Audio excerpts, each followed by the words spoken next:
여러분 안녕하십니까? 김항식입니다. 시마당에서 여러분들을 만난 지도 벌써 10번째입니다. 어떻게 하면 글을 잘 쓸까? 라고 묻는 사람도 많고 답변하는 사람도 많습니다.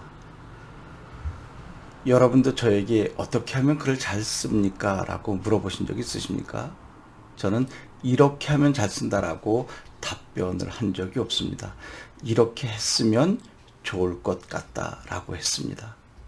왜냐하면 제가 남들이 생각할 때 글을 잘 쓰는 사람이 아니기 때문입니다. 저는 고등학교에서 국어를 지도한 선생으로서 이렇게 하면 참 좋겠다라는 생각을 가지고 있을 뿐입니다. 본인이 나 글 잘 쓴다라고 하는 사람들 보셨습니까? 만약에 그런 사람들의 글을 여러분들이 보시고 난 다음에 정말 글 잘 썼다라고 생각이 들으신 적이 있습니까? 정말 글을 잘 쓰는 사람은 나 글 아직도 부족하다라고 하지 않습니까? 제가 부족하다라고 하는 것은 정말 부족한 것이고요. 글 잘 쓰는 사람들이 부족하다라고 하는 것은 겸손의 표현이겠죠. 여러분, 정말 어떻게 하면 글을 잘 쓸까? 아무리 생각을 해봐도 천부적으로 그렇게 태어난 사람 이외에는 잘 쓸 수 없을 것 같다라는 생각이 들기도 합니다. 그런데도 노력을 하고 싶은 거잖아요. 그래서 우리는 사물을 섬세하게 관찰하자. 관찰한 것을 그대로 적어보자 라고 했습니다. 아무 생각 없이 적어보는 겁니다. 그리고 난 다음에 한번 은유적으로 표현하자라고 7번째 시간에 이야기했죠. 이것은 이것이다. 이것은 내가 표현하고자 하는 원관념이고 이것이다 라고 하는 것은 대상을 빗대어 표현하는 보조관념이라고 했습니다. 지난번에 내 마음은 갈대요 라고 했을 때 내 마음을 갈대라고 하는 속성으로 보여주는 것인데, 첫째는 아주 간들간들 흔들려서 너무 우유부단한 거 아니야? 왜 저 사람은 저렇게 흔들리지? 라고 생각할 수도 있고, 아니면 뿌리는 깊게 박고 아무리 흔들려도 부러지지 않는 유연하고 탄력적인 사고체계를 이야기할 수 있다고도 했습니다. 여러분 마음대로 써보는 것입니다.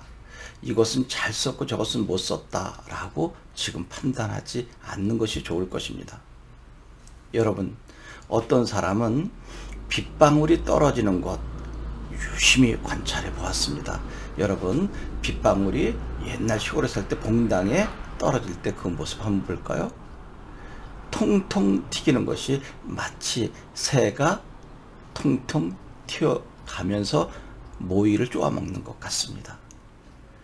여러분, 그런 것들이 바로 시가 아닌가 생각합니다. 그런데 이 시는 잘 됐어, 못 됐어 라고 하는 사람을 가능한 여러분들은 쓴 글을 보여주지 마세요. 여러분들이 나름대로 정성스럽게 써놓은 글을 이 글 좀 봐줘 라고 처음에 하지 않았으면 좋겠어요. 왜냐하면 여러분은 완성된 글이 아니잖아요. 그런데 완성된 글이 아니어도 나름대로 이건 괜찮아 라고 할 수 있는 것은 아니겠나. 얼마든지 가능하잖아요. 내가 볼 때 잘 쓴 것 같아. 그런데 전문가연 하는 사람들, 전문가 인치하는 사람들이 이건 아니야, 이렇게 써 이렇게 써 라고 하면 충고는 맞지만 경험해 보셨습니까? 그것이 문제가 돼서 다시는 글을 쓸 수 없게 된답니다. 그분들도 주관적인 평가일 수 있고 심하게 이야기하면 글을 제대로 평가하지 못할 능력을 가지고 있는 사람일 수도 있습니다.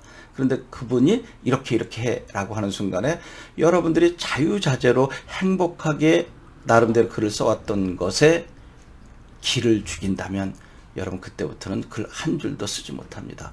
그런 경우 많이 해보셨죠? 그래서 이 10번째 시간에는 무엇이든지 좋으니 여러분들은 나름대로 이제 글을 써보고 이제 맨 마지막 줄에 여러분들의 생각을 한번 써보는 것이 좋지 않을까 하는 것을 오늘 덧붙여 말씀드립니다. 여러분들이 보고 그리고 관찰한 것을 마음대로 기술하세요. 그리고 맨 마지막에 여러분의 생각을 적어보려고 하는 것. 이제 이것을 고려시대 때는 이제 유추의 방법으로 설 장르라고 해서 많이 썼습니다. 특히 이규보라고 하는 사람이 많이 썼습니다. 내가 쓰고자 하는 것을 맨 마지막에 쓰는 거죠. 이것을 미괄식 구성 또는 논리적으로 이야기할 때 귀납적 추론이라고 하는데, 앞에서 경험한 바를 쭉 이야기를 다 해놓고 그리고 맨 마지막에 이런 것이다라고 한 줄로 요약한 거죠. 그러니까 작가의 생각이 맨 마지막에 담겨 있는 것이라고 할 수 있습니다. 여러분, 이것을 잘 염두에 두고 접근하면 생각보다 좋은 글이 될 것이고요. 이제 다음 시간은 실제로 고려시대 때 설 장르를 이규보가 어떻게 썼는지 예를 들어 보도록 하겠습니다. 여러분, 고맙습니다. 지금 밖에 손님이 오셔서 손님과 대화를 나눠야 할 것 같습니다. 여러분, 고맙습니다.